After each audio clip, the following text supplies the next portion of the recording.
Hey folks, it's Benson here, and let me tell you, this vacation was the best thing that I ever did.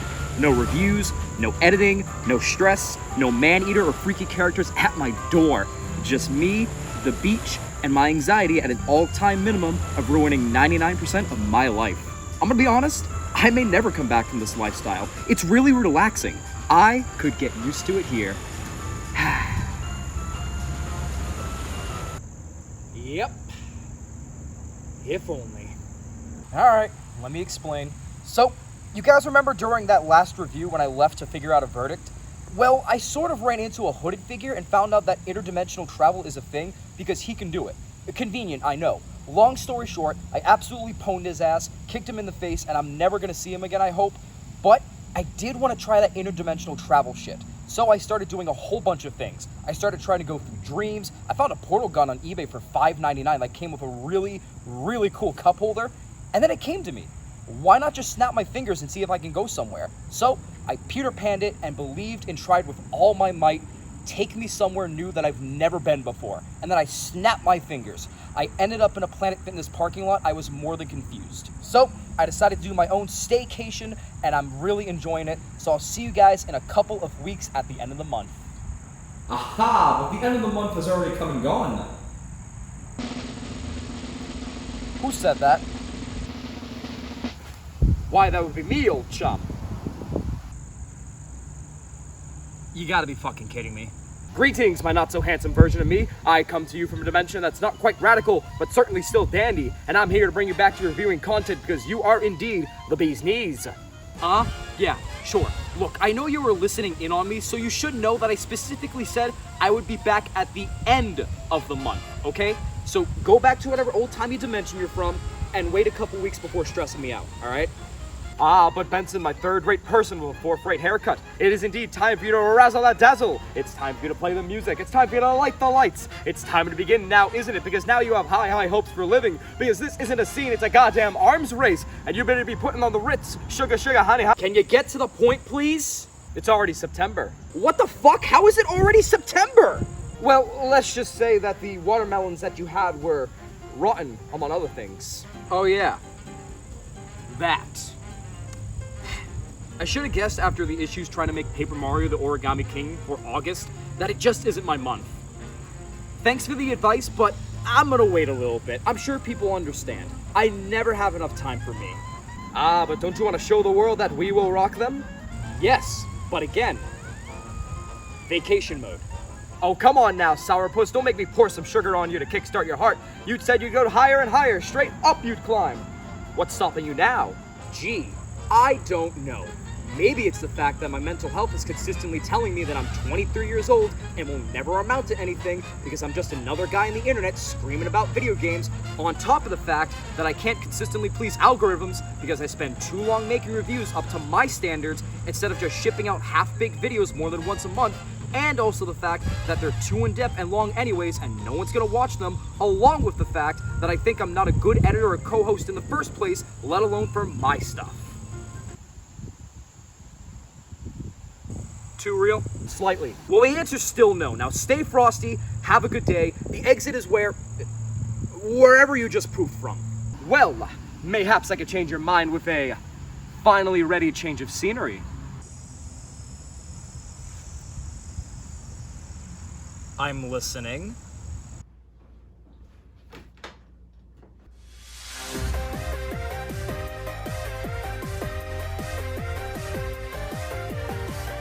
Wow, this looks amazing. I can't believe this is finally finished.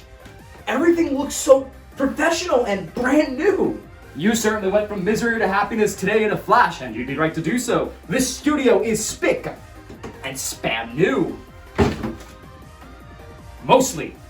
I gotta admit, I'm actually pretty impressed on how this turned out. I mean, I'm probably gonna have to move the TV over here for continuity's sake, but that can be easily done, I guess. Oh, look at this! I have my own green screen now that I can barely use. I really am a professional. Do I have my own theme too now? Ha ha ha ha! Please, definitely not in the budget. You're a streamer, not someone of important monetary value. You do have this comfy gaming chair, though. Either way, I guess you got me. I'll start season 2 of the game dimension. I'm actually pretty impressed. You're like the second wacky character this week to convince me to do something. Now, who was the first one?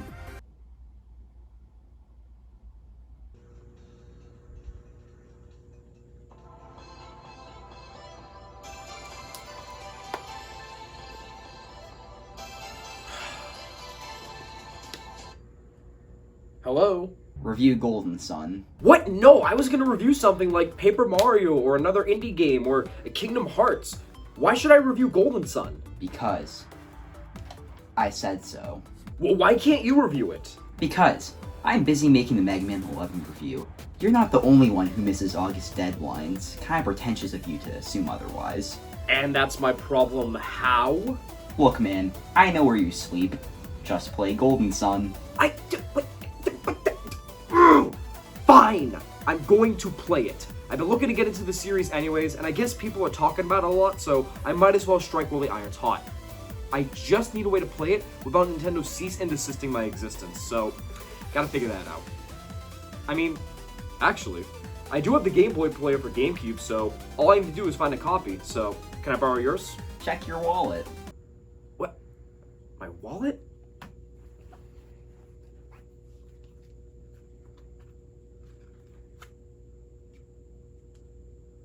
What the fuck?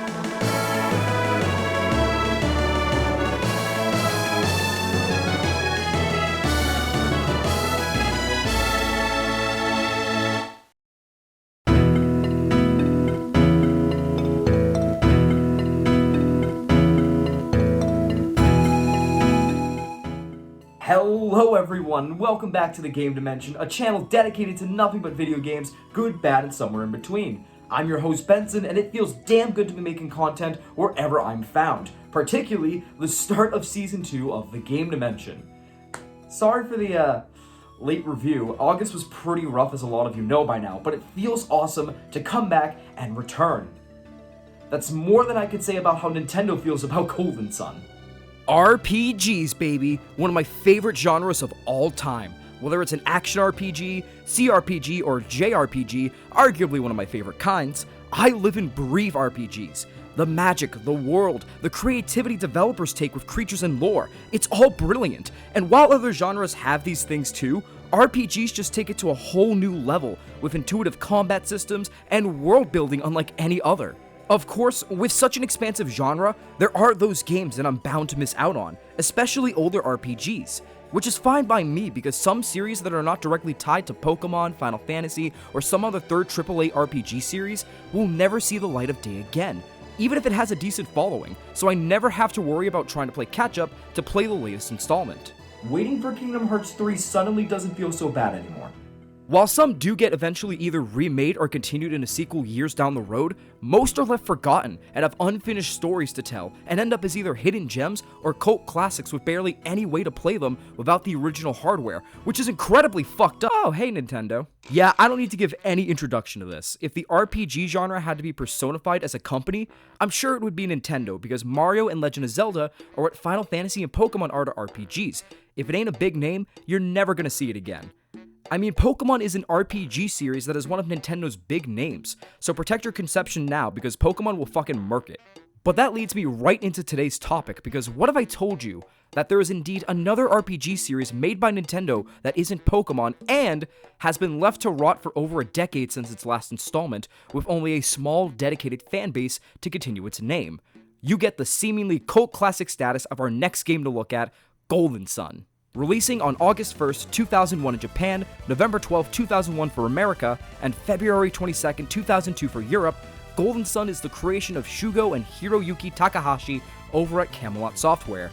Yes, the same company that has developed the Mario Golf series, including the latest installment. Can you imagine halting all production on a series like Golden Sun just to make an inferior sports series to Mario Baseball? Golden Sun and its eventual sequel, Golden Sun: The Lost Age, were planned as one giant game for the N64, but eventually became two separate games for a Game Boy Advance release a year apart from each other due to hardware restraints. The Game Boy Advance was the only way to play this game up until its re-release on the Wii U eShop in April of 2014, to which a majority of people went, holy shit, they gave the assist trophy from Smash Bros. Brawl his own game?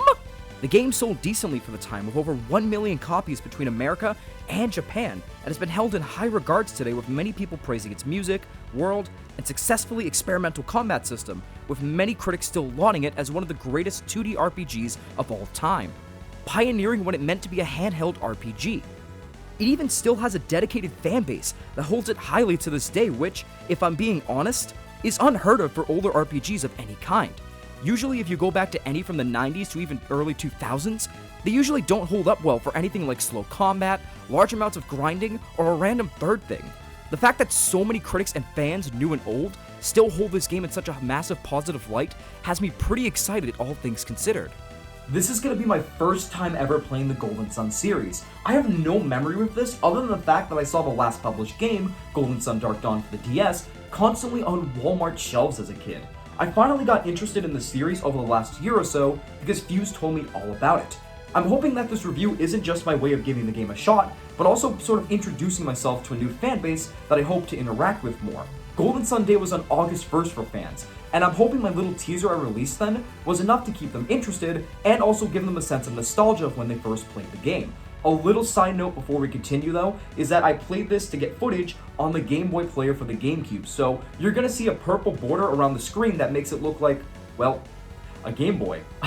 I try to get footage as naturally as possible, as I've mentioned before, so this was the best way to do it. Stretching out the screen kind of made the gameplay look ugly, so this was the best way to do it, of course, but rest assured I also did a playthrough in the Game Boy Advance and all my points still stand. Just another quick side note, but I'm really sorry in advance if the text boxes move too fast for you guys. I really tried to slow down, but I'm a really fast reader and retaining this knowledge came second nature to me, so again, I am really sorry. But with that being said though, is this a golden game that I can add to my favorites of the RPG class? Or is getting to the end of this going to be a grind? I hope you're ready to start Season 2 of the Game Dimension off right, ladies and gentlemen. This is Golden Sun for the Game Boy Advance. The game kicks off right away with our main character Isaac preparing to flee the city of Vale during a storm. Mount Aleph has started to collapse and a massive boulder threatens to destroy everything, so we make our way around falling rocks and stormy weather and run into our friend Garrett. He joins us as we make our way across the village and eventually get our first taste of combat. Jesus! Could you at least warn a man before you flash him like that? The combat in Golden Sun, at least for now, is your typical JRPG system.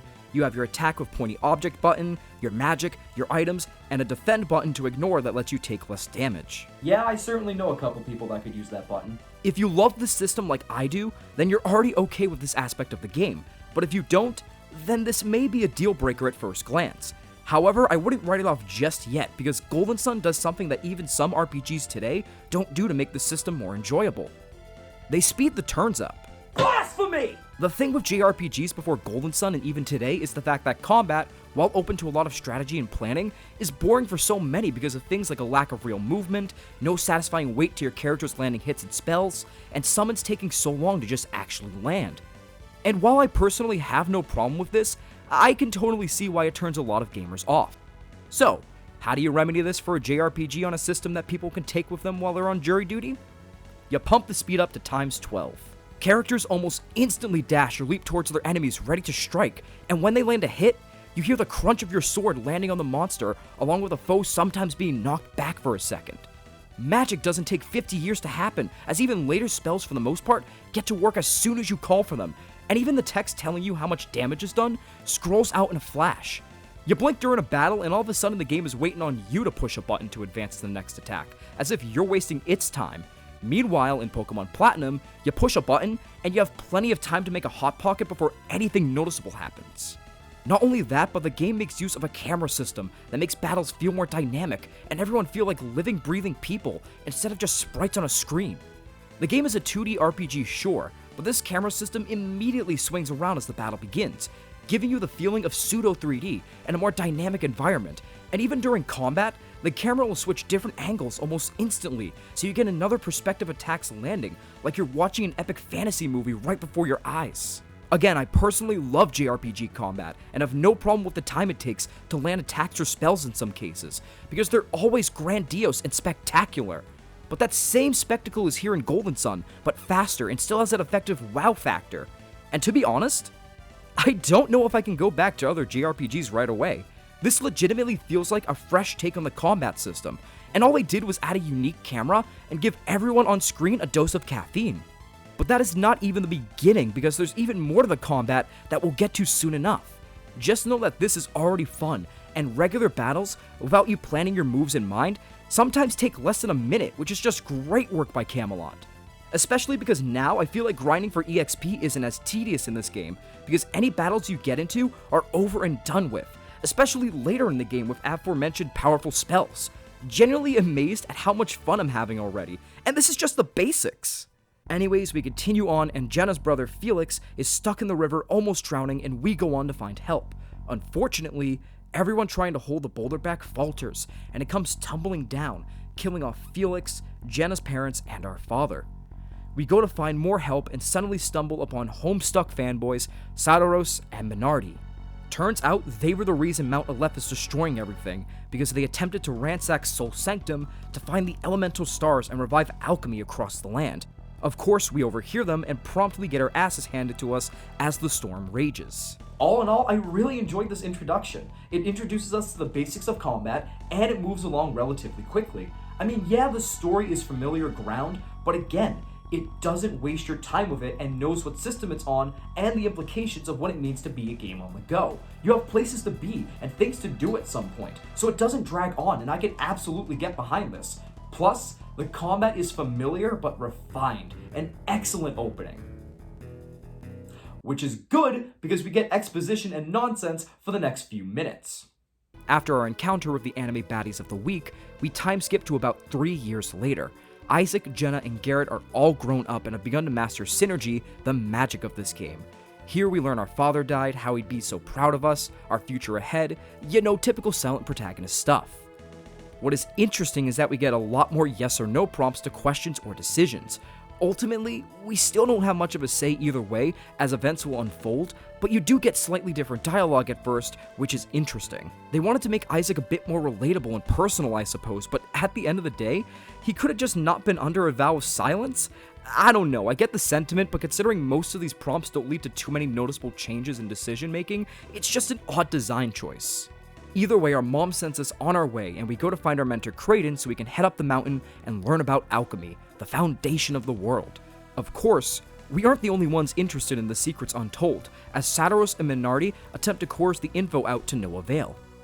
After sneaking past the guard, we are at Sol Sanctum just like that, and get our first glimpse at how dungeons will play out. The idea behind each dungeon is to get into battles with enemies, solve puzzles, and complete the objective. In this case, we have to find the secrets of alchemy hidden for centuries. Now, RPG puzzles have typically been involved in a 3D or pseudo-3D environment leading up to Golden Sun, leaving a bit more leeway when it comes to movement and what you can accomplish, which, as you can imagine on a Game Boy Advance or Advance SP, is not entirely possible, so trying to find engaging puzzles that don't feel tedious or too time-consuming can be a bit of a challenge, and I mean, they kind of succeed. When the puzzles are good, they're simple and can be a nice distraction to get your brain muscles working, but a lot of them do involve moving blocks or logs into place, which can get a bit repetitive, but sometimes they do sprinkle in some additions to still give you that euphoria of solving them, or just make them easier to get through. Again, Camelot worked with the limitations of the system, and honestly, while the puzzles are not always my favorite in this game, they're not too bad, and can be done relatively quickly. After all, an RPG without puzzles, whether it's manipulating the environment in Golden Sun or exploring a dungeon while watching your hunger meter and balancing finding treasure with actually doing your missions in Pokemon Mystery Dungeon, is just a straight shot through a dungeon, which arguably is even more repetitive. One such way to solve puzzles is through synergy, such as the move ability Isaac is equipped with, and it's pretty self-explanatory. If something is movable, then grab onto it and pick which direction to move it in. It's simple to use, and you can even assign psi moves to the triggers so they're almost instantaneous to use, which is always a nice addition that, much like with the improved combat speed, is welcoming to newcomers and veterans to how JRPGs work, which is always greatly appreciated. You can also cast Cure to heal in the overworld, and Retreat to head back to the beginning of the dungeon. Of course, much like casting spells in battle, this will shorten your PP. So keep an eye on your synergy and get equipment that restores it over time slowly in battle later on in the game. Trust me, that'll come in handy soon enough. There are also these stones you'll find randomly that restore all of your synergy for a one-time use that play a pivotal role in the story after falling from the sky and essentially throwing the world order out of whack, which is appreciated. The restoration part, not throwing the world out of whack. Growing up in Massachusetts, I can assure you that for years, Magic users have never appreciated stones being thrown at them. Back to the dungeon, we solve some admittedly innocent and decent tile-hopping puzzles and push a few blocks around to reveal a secret portal at the end. We enter and we suddenly end up in a strange and magical floating realm where Kraden has us fetch the 4 elemental stars that make up the basis of alchemy. These are the elements of earth, water, fire, and air, but they go under the names of Venus, Mercury, Mars, and Jupiter respectively in this game, which is pretty charming honestly and has a nice ring to it. It honestly sounds much cooler to shout you're using a Mercury spell rather than a water spell. However, surprise surprise, Satiros and Minardi were behind us the entire time and have taken Kraden and Jenna as captives, demanding that we give them the elemental stars so they can light the 4 lighthouses and bring alchemy back to the world. During this, we briefly meet Alex, a mysterious companion of the villains, and the shocking reveal of Felix, Jenna's supposed dead brother who is working for Satiros, because they saved his life, and he's indebted to them. This is literally just the plot for early Final Fantasy games, isn't it? I smell a returning segment. Welcome back, everyone, to another edition of Benson Draws Parallels to Other Nerdy Shit, or Bedpawns for short. If you would please so kindly follow me. For those of you that are just testing out the waters for RPGs, allow me to explain how the basic plot of one can go, including for Golden Sun. So, do you know the basic 4 elements of nature that can be found in such pieces like Avatar: The Last Airbender? Do you also know about the morals of alchemy and how they center around all pieces of matter that can be found in such media pieces like Full Metal Alchemist? And do you also know about the hero's journey and also character stereotypes that can be found in shonen anime and classic high fantasies like, say, I don't know, Lord of the Rings and Fairy Tale? If you said yes to any and or all of this, congratulations, you have the plot of this game. Golden Sun's plot is absolutely pitiful. There are no real surprises or traps, and it plays it extremely safe. From the main plot to the characters themselves, you've seen it all before, and if you're here for the plot of the game, well, I hate to break it to you, but just watch the extended edition of the Lord of the Rings trilogy to get the full 20 or so hour experience. A lot of this game has simplified the RPG experience for everyone in an enjoyable way up until this point. But I wish they took maybe 1 or 2 more risks with the plot, because my god, I couldn't have cared less. The thing is too that I don't necessarily hate the characters, but I don't love them either. I just like them because they're archetypes previously established that are still able to squeeze out some charm. You have Isaac, the silent protagonist of the game and the leader that is arguably always the most powerful because plot, Garrett, the stubborn and hot-headed guy that swings first and asks questions later, Ivan, the mysterious and magically powerful kid that's shy and responsible, and Mia, the token female healer that's a bit smarter than the others and joins because her duty allows her to. Oh, no Jenna after this, by the way. She is indeed kidnapped, so spoilers, I guess. They legitimately also have the dead brother turned evil trope too, and he's as confused and angsty as ever by the end of the game. I legit could have just named the entire party so they're all my friends, and it would have the same effect as a typical D&D campaign. It's just so disappointing. In fact, I'm not even going to go in depth with the story. Any story beats I go over are easily summarizable and will segue into talking about notable dungeons. Not that I hear anyone complaining. You're all probably cheering about the video being cut down by a shitload of time. Bottom line is, the story is predictable and not the focal point of the game. We good? We got it? Okay. Before we leave after retrieving the Mars star, the world starts to collapse and the villains escape with the other 3 stars in tow, threatening to retrieve the last one from us soon enough. But before we can give chase, we are given the basis of our quest by the Wise One who looks, well...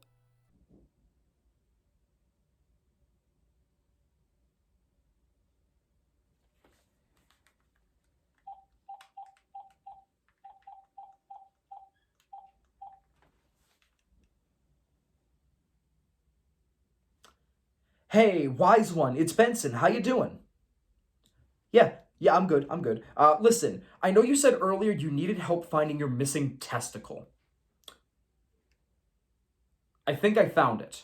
The Wise One tells us about how we need to restore balance to the world, and that the Ginns have returned. And after the flying kidney stone and our village elders stress the importance of our quest one last time, we are on our way in the world, and can I just say, This is impressive. This overworld is massive in scope, and while a lot of nook and crannies are not too important, I love how open it is, and gives us a chance to explore and find our way rather than yell at us about where to go next every 50 seconds.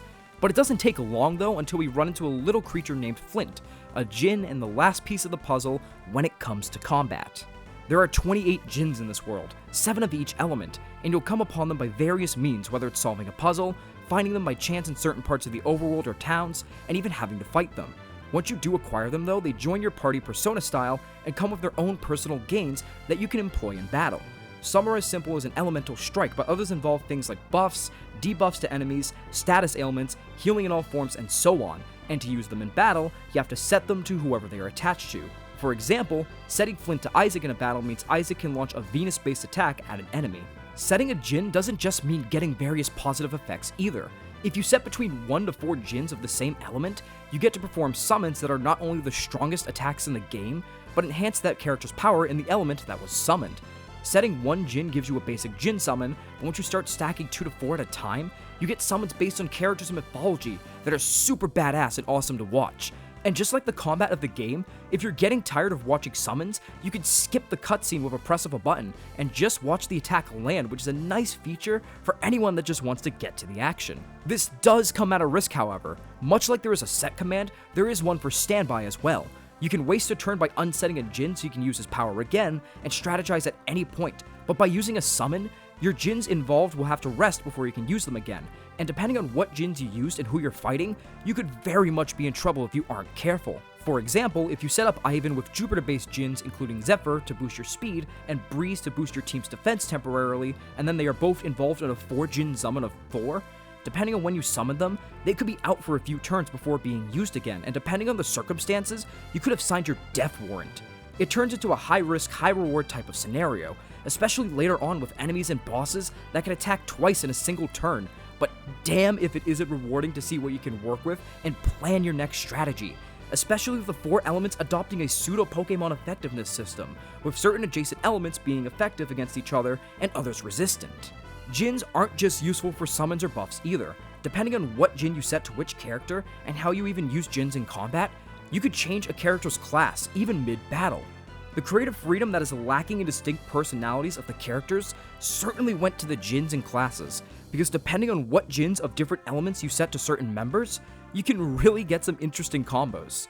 For example, Mia starts out as a water seer when you meet her, but setting her up with 4 Mercury Jinns can make her a cleric, with easily the best healing spell Wish in all of the game. Garrett could become a swordsman, Ivan a magician, and so on and so forth, and you could even mix and match classes. Like, if you really wanted to make Ivan a swordsman, you can.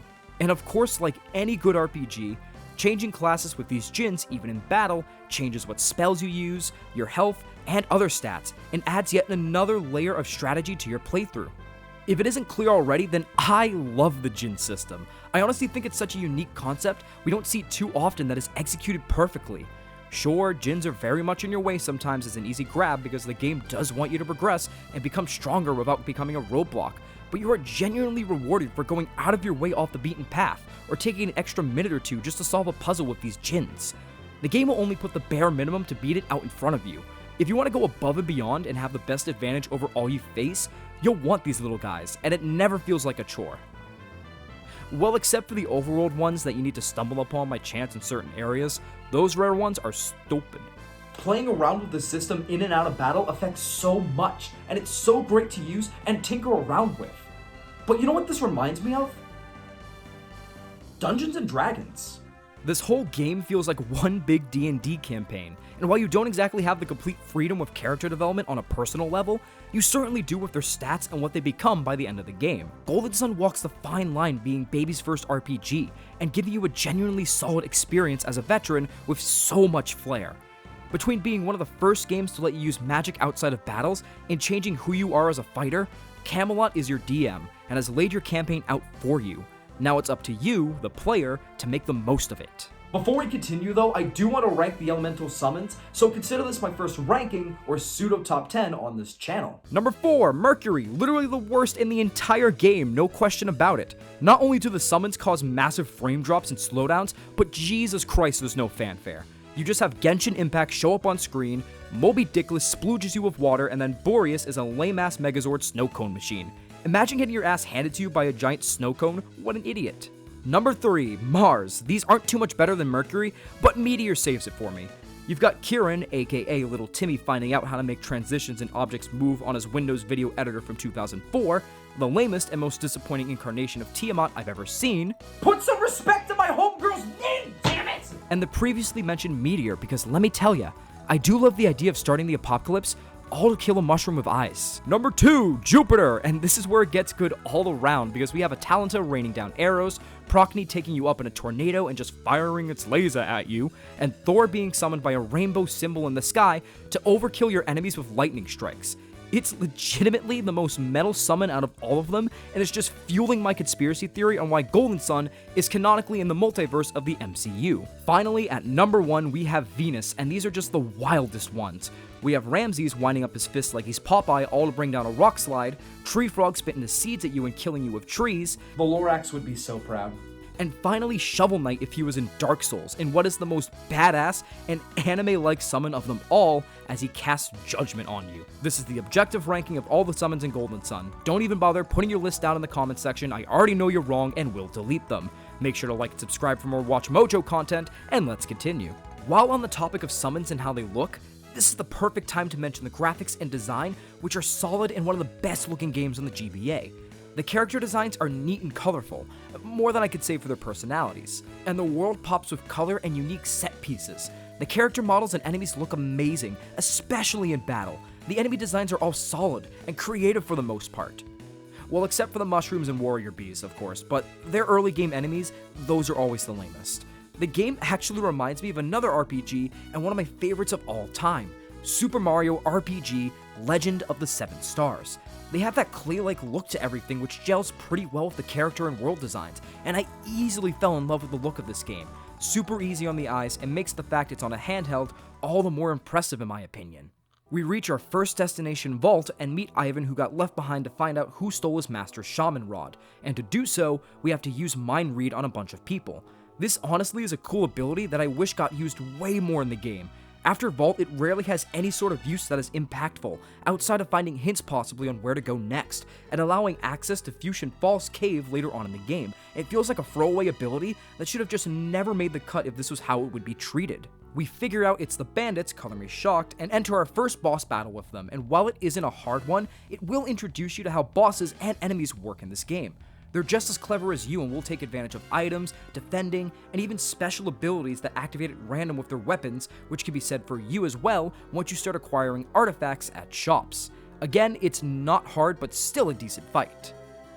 Even though Ivan sucks. I heard the tales of Ivan before, but Jesus, he is the weakest character. He is prone to die a lot, so keep an eye out for him.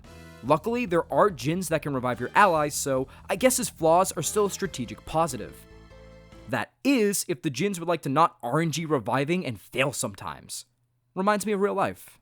Yo, I don't think that person's breathing. It's alright, I can do this!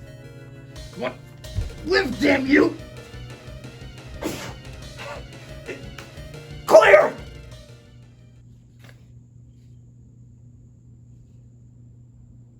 Huh. I guess CPR doesn't work sometimes.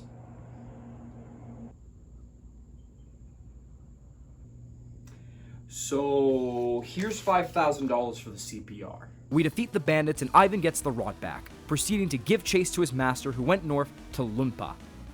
Just kidding, he joins us right outside of Goma Cave to use another rarely seen ability in Whirlwind to move some leaves. Once we do pass through Goma Cave after some alright stump moving puzzles, we arrive at Bilibin and learn of a curse not far in Kalima Forest, where all the residents have turned into trees. After getting laughed off by the ruler of the town, we proceed to the forest and are protected from getting transformed ourselves and get a glimpse at how synergy is possibly more than just spells. This, of course, does not sit well with whoever's behind the curse, and we make our way through the forest, pushing logs into water and carving our own path. These are just the stump puzzles, but with the logs rolling farther, so you have to use other logs to stop their path and set everything up, which isn't painful, and again, the puzzles are fine. Nothing groundbreaking as to be expected. I do want to mention though that whether this was done on purpose or not, I was pleased with the minimal encounters I had in rooms dedicated specifically to puzzles. Encounter rates are decently high at times, since battles move so fast, so when you get to a puzzle room, it feels like there's barely any sort of encounters. Again, the developers seem like they're fully aware of the limitations of the puzzles they can do, much like anything else in this game, and just want to make it as painless as possible so you can enjoy the rest of the game. Very much appreciated. We reach the end of the forest and learn that the trees can talk, and Tret, their leader, is pissed at people cutting down the forest and so laid the curse out. Naturally, we climb all over him to change his mind. The puzzles here involve getting all the way to the top of him so you can break through the leaves and spider webs to reach the bottom. Think Deku Tree from Ocarina of Time, but more pissy. It does get annoying when I go to grab an item but know that the only way back is already set up to be destroyed, so I have to climb all the way back up, which can be a tad tedious. Either way, we reach the bottom and fight Tret, who is a good deal harder than the bandits, but not too bad. He likes to use Venus-based attacks, so Isaac isn't too effective on him, but this is an excellent way to get acquainted with the Ginn system if you haven't already, so fire on all cylinders to take him out. Even though he does target Ivan quite a lot for some reason. Ivan really is just the kid whose lunch money is always stolen, isn't he? We beat Tret back to his senses and learn that he was enraged more than usual, but before we could find out why or get him to lift the curse, he starts to shrivel away. But this doesn't mean the end. We will come back to him eventually, but for now, we trudge our way back and head north to Bilibin Cave, hearts heavy at the thought of not being able to save an entire village. This cave isn't really long, nor has anything of note puzzle-wise. It's just a connector between your current area and the peninsula of Emil, where you learn the town has fallen ill to a mysterious illness. Now this is also ironically where we get a Mars Djinn named Fever, but I'm not gonna make that joke, even though it is a little cheeky. What's that? There's also a Djinn named Corona. So you can have Corona and Fever.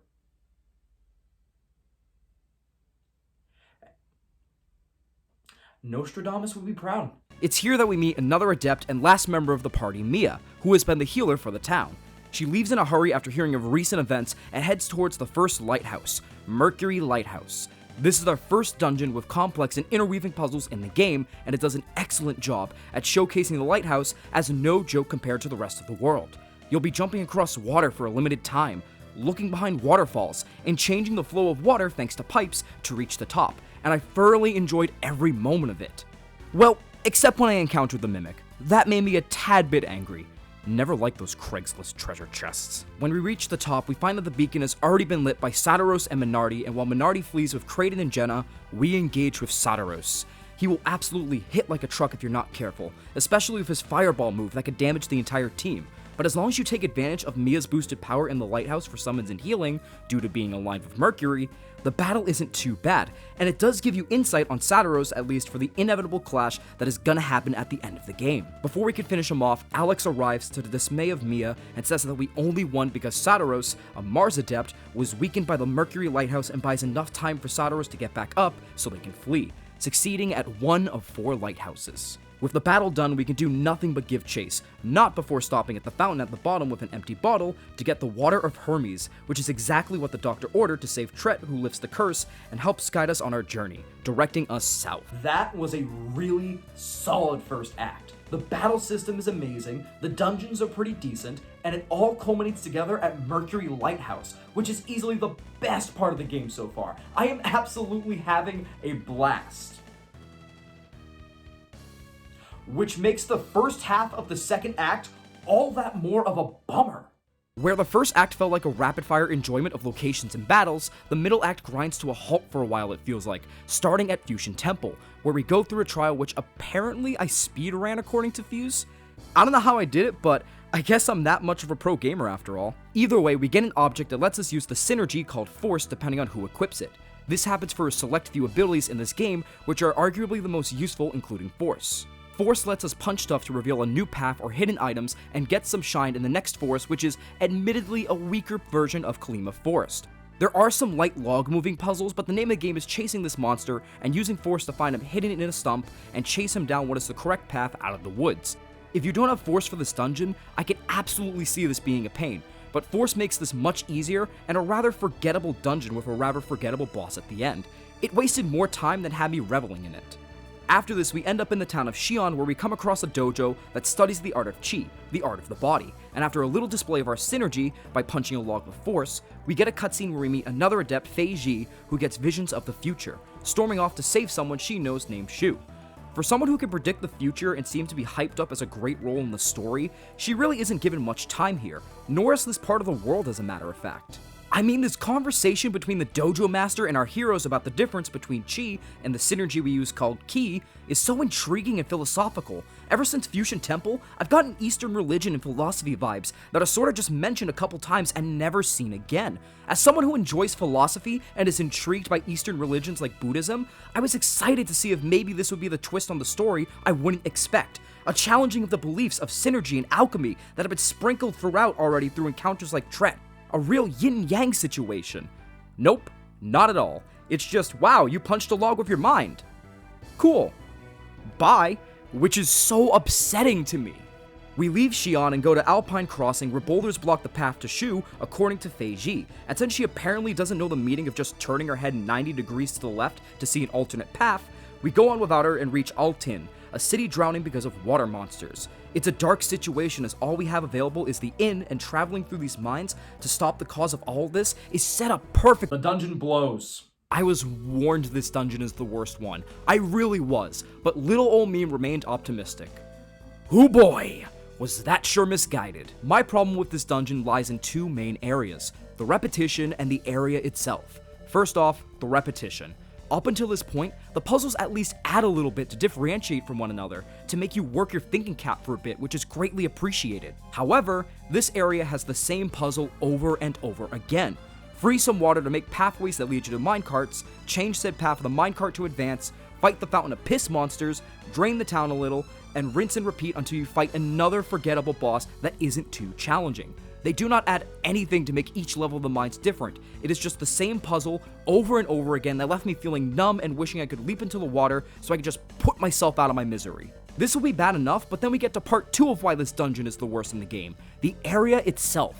Up until now, puzzle rooms were not that massive, and were distinctly visible from the rest of the dungeon, and encounters felt toned down so you could do what you have to do, making the puzzles feel more doable and not a pain in the ass. Not here. The rooms are massive, and it is all one big dungeon, so that means you'll have so many encounters on your way to just trying to flip one switch and ride the minecart like you're at fucking Thunder Mountain that you will start to become annoyed more than having fun. Yes, there are items that you can buy to reduce enemy encounters, but why would you do that now? Battles have felt rewarding and encouraging to take part in, and of course, you can always use the extra EXP. Why waste your gold coins on items that you'll only feel compelled to use once in a poorly designed dungeon when you could save them for better armor and weapons? Altin Peak goes against everything that Golden Sun has established with dungeons and puzzles. Quick, painless, and still rewarding. It is not quick, I do not feel rewarded, and I am absolutely in a lot of pain. Everything I mentioned about the middle act becoming a bit of a slog culminates symbolically here, and I am glad it picks up after this, but I'm getting ahead of myself. Once you beat the boss, you get the lifting orb, which allows you to lift things up and put them down, including boulders blocking your path. This is a pretty useful move by the time we get to the endgame, and will help you make shortcuts for previously established routes, which is always a plus. Once we do use this move to make our way through the rest of the mines, we approach Lama Temple and meet Master Hama, who gives us insight on synergy, the nature of the crystals, and adepts. She also knows Ivan, but he can't seem to recall, but honestly, I've gotten sick of Ivan dying so much that I'm willing to ship him off to anyone because Jesus Christ, he's wasting me and Mia's time. She does give Ivan the ability Reveal, which should be self-explanatory. Reveal hidden objects or entrances, but honestly, other than move, this might be the most useful ability in the game that is a blast to use.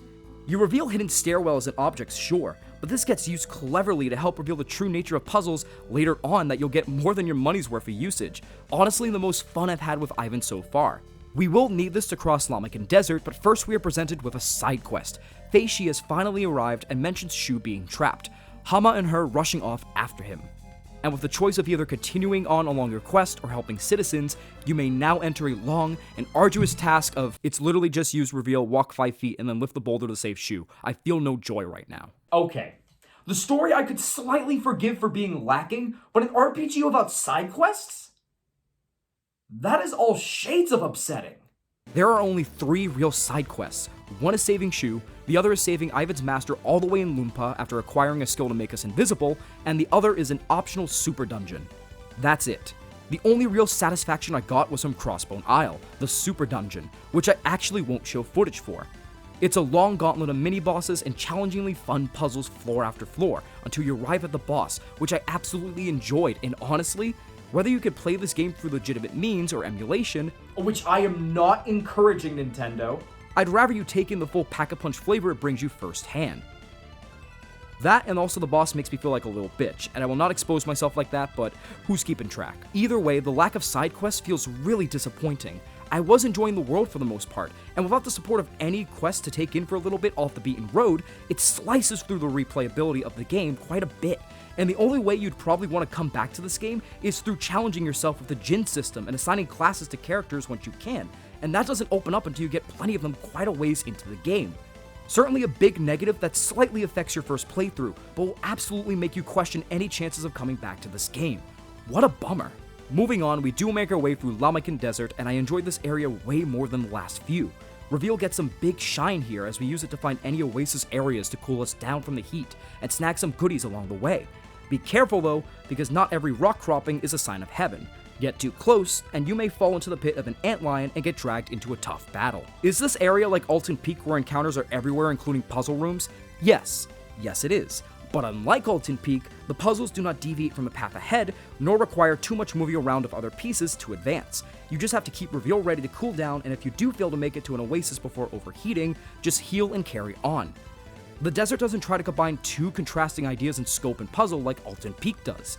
The only real puzzle is advancing to the end without dying of heat stroke, honestly. Which is made all the more harder with our next boss, the Manticore. And he packs a punch, not just because its attacks focus heavily on status ailments, but because this is where you start to see bosses and enemies gradually able to attack twice per turn. Garrett is not much help here in the desert, so you might have to take a chance with setting up the other summons and making the best use of your defensive Djinns. The game will start to throw even more challenge at you from this point on, so if you aren't comfortable with moving and using Djinns around like chess pieces, this is your big chance, and either way, it's a great boss fight that feels accomplishing to beat, since this is the biggest curveball thrown at you up until this point, rounding out an all-around decent area. We then reach Calais, Ivan's hometown, where we learn more about Ivan, his relationship to his master Hammett, and the grand scheme of how Ivan came to join us, and to be honest, I did not care. So with that out of the way, we set forth on a ship heading to Tolby, not before finding the captain's lucky charm, and end up having to fight our way to shore. This is just wave after wave of enemies attacking one of the oarsmen, us having to beat them, someone going fuck they didn't have insurance, go pick someone from the passengers, the passenger begrudgingly taking up a spot, and rinse and repeat 3 times. At least it's a nice way to get a little bit more EXP, which is alright by me. We do fight the Kraken as a boss, and with Garrett leading the way, we easily feast on calamari as we arrive to Tolby.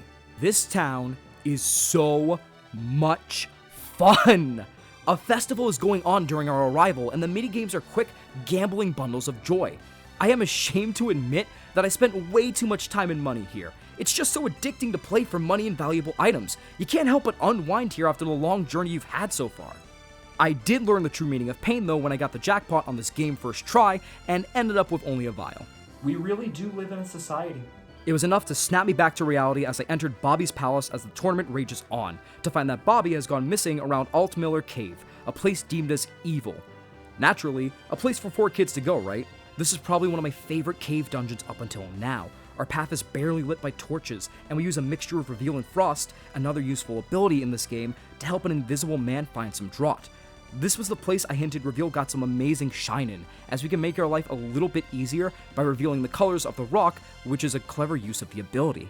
Surprise, surprise though, as it turns out to be Bobby who encourages us to enter the Colossal Tournament, to examine the use of our synergy, which we happily oblige, because every good anime needs a tournament arc, right? All jokes aside, I really did enjoy the tournament. We assign one of our friends to each area before we enter to use synergy to make our competition a bit easier on us. For example, using Mia to cast Dows on a weighted scale so we can hop across easily. Which is good because it's a race against time to pick up items along the way and make it to the end before the enemy does to get the better equipment and then partake in a duel 3 times. We only have what we find, including any Djinns placed solely on Isaac, and this is one of the most rewarding challenges as an RPG player. If you've been clever and really taking advantage of every bit of your arsenal until now, you won't have much trouble here and fly through. A nice distraction and test of your skill as a player personally, rather than as an entire team, which I feel like is an underrated moment in video games. We do pass out after the tournament, and whether you win or lose, you end up in Bobby's palace, where he gives you an explanation on his relationship with Kraden and why he seeks the draught so bad. It turns out he found a way to never die, but unfortunately his stash of draught is running dry. and without it, he will rapidly age after being on this land for so long and die. To help him find it, we promise to look for the only place with any left that can help him and the sole reason he built a lighthouse. Lemuria? What the fuck, come again? What the fuck? How do we get to Lemuria? This isn't a negative, I'm just genuinely curious. Like, we went through all this shit about alchemy, and all of a sudden Bobby comes in babbling about an ancient civilization like it's ancient aliens. Is this the big twist of the story? I'm convinced it is, because I genuinely had to blink twice when I saw that name pop up on my screen. Regardless, we promise Bobby we will look for Lemuria on our way to the Venus Lighthouse, snatch the Cloak Orb to do the Loompa side quest, and with Yodam, Bobby's right-hand man beside us, we venture through a relatively short and easy Gondolin cave and end up in Suhala. Here we learn that Sadaros and his crew ventured through the desert without a problem despite the sandstorms and give chase. This desert is fine, I suppose. The Twisters end up being enemies you have to fight after being sucked up by the tornado and using dows. Fighting all of these lizards will easily drain your health and synergy if you aren't careful, since they attack twice per turn and will buff themselves up, but that is all there really is to it. Battling them will be tedious because you won't know which path is correct until you beat one of them and see you got the wrong door, but it doesn't overstay its welcome too long. This is also where you can enter the Crossbone Isle by entering the pink tornado instead of fighting it, so that's a highlight. We do fight a tornado lizard boss at the end, and Jesus Christ, this guy hits harder so suddenly. It's not even funny. He is nothing short of all offense and no defense, so you need to stop him in his tracks as fast as possible. It felt like a sudden wall because of how careless I almost let myself be, even though I was almost the same level as him. And that's the thing with this game. Even if you're the same level or a couple higher than a boss or enemy and decked out with the best equipment, it won't pull any punches, especially in the endgame. Just because you're getting stronger doesn't mean these grand scale enemies get any weaker by being 3 to 5 levels above them, which I can greatly appreciate. Now, don't get me wrong, I was still blindsided at first, but as long as you're not just bomb rushing your strongest attacks and take advantage of every tool in your arsenal, you're gonna be just okay. This really does feel like a strategic RPG, where weaknesses and your strongest attacks aren't always the quickest way out of a battle. I am so satisfied by this, and never once did I feel like the game was unfair. If you want to play and win at this game, well, you actually have to play it and try to think of a strategy. Just because the battles and characters move at a quicker pace than the standard doesn't mean your thinking has to be quick too, nor should it, because the game does not pull any punches nor give mercy rules from here on out. Once we make our way out of the desert, we arrive at the Venus Lighthouse and learn that Minardi and Sadaros have already made it inside with another prisoner in tow. However, we can't climb all the way through the main entrance, but we do get one last ability in Carry, which lets us lift blocks and move them where needed, and it gets so much usage in this final dungeon to make up for its sudden and short time in the spotlight. After one last pit stop, we enter the basement of Bobby Lighthouse and discover a secret passage that connects to Venus Lighthouse. And after saying goodbye to Yodam and a group of people who are looking for Sheba, the additional prisoner to Sadaros' group, we make our way into the final dungeon of the game, Venus Lighthouse. And man, is this dungeon one of my favorites in video games ever. This will test every one of your skills in and out of combat, with varied puzzles and challenging foes that'll attack more than once per turn. The puzzles are all decent challenges and help you progress not just in the room, but in making leaps and bounds through the lighthouse itself, making them even more rewarding to solve. You're rewarded with heaps of EXP and that sensation of, aha, I've done it, at every step. Whether it's walking through sand walls to reach new areas, slaying dreadhounds and chimeras that'll match you at every turn, or just moving blocks into place to unlock a door, this truly feels like a culmination of everything you have done up until this point to make sure you are more than ready for your final challenge. You will be battered and bruised by the time you fall through a pit onto your final climb to the top of the lighthouse, hopefully while getting the strongest blade for Isaac just gifted to you in a room. But you will feel pleased with your skills and confident for anything ahead by the end, which is outstanding, and a feat not just for Golden Sun, but for RPGs period. And believe me, you're gonna need that confidence in your last trial ahead. We reach the top, and it turns out the villainous gang isn't as put together as previously thought, as Felix begins to rebel against Sadaros and Minardi for getting Sheba involved, and is willing to fight them to let her go free, which is quite honestly a heroic feat for Felix, even though we know little of Sheba, and shows that there is still possibly good in him, as he defends an innocent from the ruthless campaign for alchemy.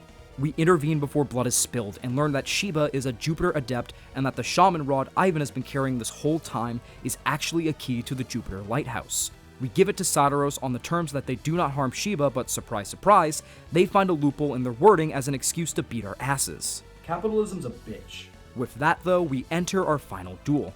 Minardi and Saturos, and this time, they are in no way, shape, or form pushovers.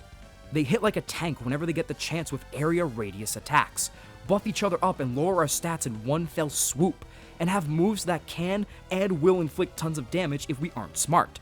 Minardi has an aptly named move called Death Strike that will take you out in one hit or bring you to the brink if you're smart about defense.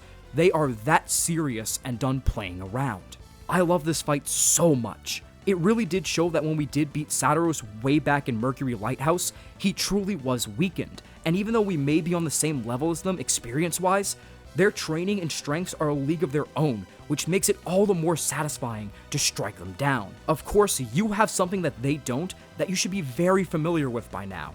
Your trusty Ginns. They will save your life here and it truly becomes tactical warfare. What spells should I use? Which Ginn should I set up for a possible summon at the risk of Minardi felling us in a flash and Saturos right behind her? Do I even want to use summons? Should I change classes to help my teammates out? Which of the two is stronger and has a more predictable pattern so I can take them out first? Should I even focus on one or risk focusing my energy on both? No matter what strategy you take or how you think, you will be tested. Hard. But passing that test will feel glorious as you execute every system and technique you can think of with vigor. This truly does feel like a climatic end to an epic hero's journey. I will always continue to give the story shit for not doing anything unique. But what I can't fault it for is for how epic and standoffish this entire battle feels in the best way possible. Much like your skills, this final showdown is done perfectly. At least that's what I'd say if it was a final showdown. After beating Saturos and Minardi, we are distracted by Felix being Felix and wasting everyone's time by being edgy and mysterious to give the flamboyant duo just enough time to get back up and light the lighthouse. Even though they were 3 feet away from us and we had plenty of time to pile drive them. Either way, Saturos and Minardi regain their power and then some, because while this is a Venus lighthouse, Mars is a symbiotic relationship to it, and they take advantage of it to fuse together into our actual final challenge. What can I say? Every genre has its trope of a big bad to signal a journey's end, and fantasies just so happens to be a dragon, which is exactly what we get with Fusion Dragon. Keep in mind, you are literally just jumping out of a fight with Minardi and Saturos, so you will be caught in the middle of either draining synergy or waiting for Ginns to recover if you use them in any way, and this dragon knows that. It's an ambush in every sense of the word. They want to catch you off guard and strike you down as quick as possible, but you're better than that. You fought long and hard to get here, and nothing can nor should stop you, but they will certainly try. The Fusion Dragon will attack twice per turn, and you will really want to set up defensive and speed boosts as soon as you can, because they will kill you easily. In true Final RPG boss fashion, they have easily the strongest array of attacks in the game, from Toxic Breath to a spell called Outer Space that is a marvel to look at, and that's about it. One wrong move means the end for your crew. What I love about this fight is deeper than the strategy, the music, the challenge, and even grandiose flair all mixed together, but how symbolic it is for the Ginn system and your classes. Throughout the game, you've been experimenting, playing with, and enjoying the different classes and Ginns you meet along the way to find what works best for your team, and by the time you reach Venus Lighthouse, you probably have it figured out entirely. Fusion Dragon will challenge your confidence and flow of battle, but you know better. Your party of clerics, warriors, magicians, and even brutes have honed the art of battle to their style, and when you finally beat this two-headed jerk, you feel that euphoria of knowing that you beat the game your way. The characters may have been laid out before you personality-wise, but when it came to battles, they were a blank slate when you got them. You've molded them into how you want to play, setting up boosts and healing, while letting other teammates summon and hack away until the duty is done with a triumphant victory. The anxiety, the teeth clenching, the quick shouts of victory when you think you have the upper hand, they all boil over into this battle and make this easily one of the best and most satisfying final bosses I have ever faced. And of course, I beat it in one of the most badass ways possible. We had no idea how much health was left, and at this point, Mia's synergy was running low. I set up what was possibly my last healing spell, and the dragon was getting rather impatient and busted out in Outer Space, followed by a Toxic Breath for the first time, Garrett and Isaac receiving the brunt of it all. If I could not finish them this turn, it was game over, and I'd have to do it all over again. I set up Isaac with Flint to do some damage, and buy Granite just enough time to hopefully recharge and set up a defensive raise next turn. Lord knows we needed it. As Isaac dashed forward, I held my breath, and with a battle cry and the help of Flint, Isaac slayed the dragon in one blow. It was symbolic to me as I started letting out a cheer in my living room, really. The first Ginn to introduce us to this awesome battle system was the last blow on our greatest threat. It brought the journey full circle, which made the victory all the more sweet. That, and I was literally about to shit myself. Sweet merciful lord, this dragon was tough as shit, even being around the level people beat the game at. I have never felt so scared in my life, and I am having an aneurysm thinking about it. Please help me. Satiros and Minardi fall down the lighthouse to their demise as we watch in disbelief as Felix jumps off to save Sheba, leaving us feeling hopeless as 2 of the 4 lighthouses have been lit.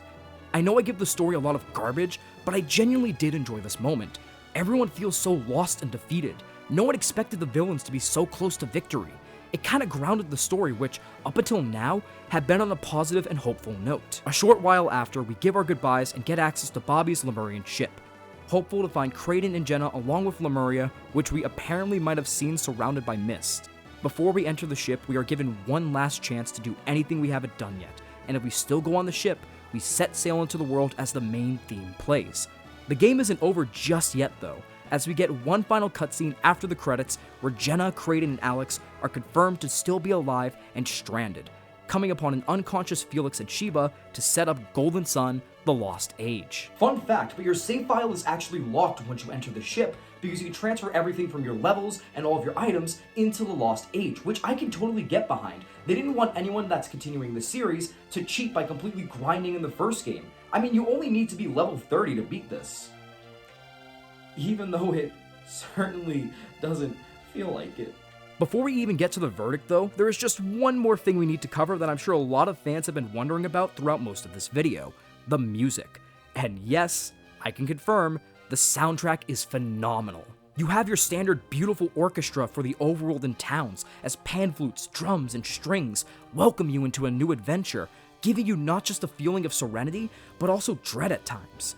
But then, out of nowhere, you're hit with the battle themes as they go full synth 80s mode, and it's definitely one of my favorite battle themes now. It really does symbolize how Golden Sun blends the new and old forms of RPGs during such a pivotal time period for them. Also, I just really love the stark contrast between the 2 different types of music. It's a little funny to imagine how the recording process went. Alrighty everyone, we're gonna do another town theme. Now remember, keep it calm and composed.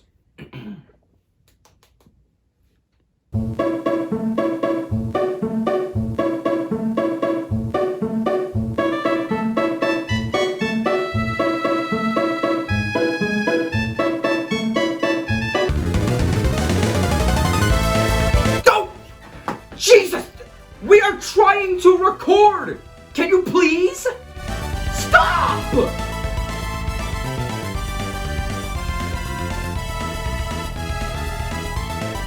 The music really does bring this whole epic saga together in the best way possible, and the theme for the final battle just makes the victory all the more satisfying. But with all that said and done, that concludes our time with Golden Sun, a familiar take on fantasy worlds with a bright and sunshiny twist. I definitely tried to temper my expectations before coming into this, but for better or for worse, this game is definitely not what I expected. With that being said though, it's the first review time of Season 2, so... did Golden Sun live up to the hype and summon a good time, or did it prove that all that glitters is not golden? I would be lying if I said that this was a complete package, but I could still see where the hype comes from, and yeah, I'd still say it's pretty solid. Yes, the story is completely lackluster, and the characters can be substituted with cardboard, and you wouldn't miss a thing. Yes, the middle act is absolutely a slow grinding halt, and yes, the lack of side quests does bring down replayability quite a bit. But at the end of the day, it does what it sets out to do: be unique by enveloping you in its fun combat. The Ginn class systems are so well executed and are addicting to play around with to find what suits you. The turn-based style system is tweaked to be welcoming to players of all experiences, and the bosses, generally speaking, bring enough flair and spice to keep you on your toes, especially the endgame ones that just dazzled me and made me feel like it was a true test of skill. Where there are tons of slack in previously mentioned negatives, the combat especially punches above its weight and then some. This is another one of those games that, to me, the story doesn't need to do the talking to pull you in and make you lose track of time. It's the actual gameplay that does it all and then some. Even the puzzles, while still your typical simplistic puzzles due to constraints of the GBA, are modified so that way they don't take up too much of your time and can be enjoyable in many cases. Would I say it's a game I'd replay over and over again anytime soon? Maybe not.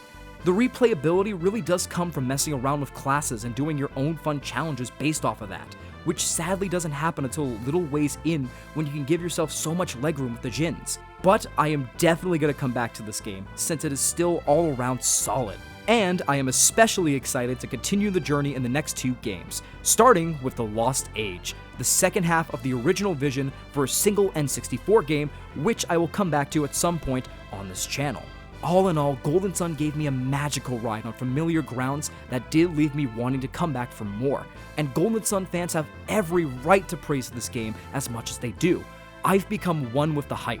This review was for you Golden Sun fans. Consider me soundly one of you now.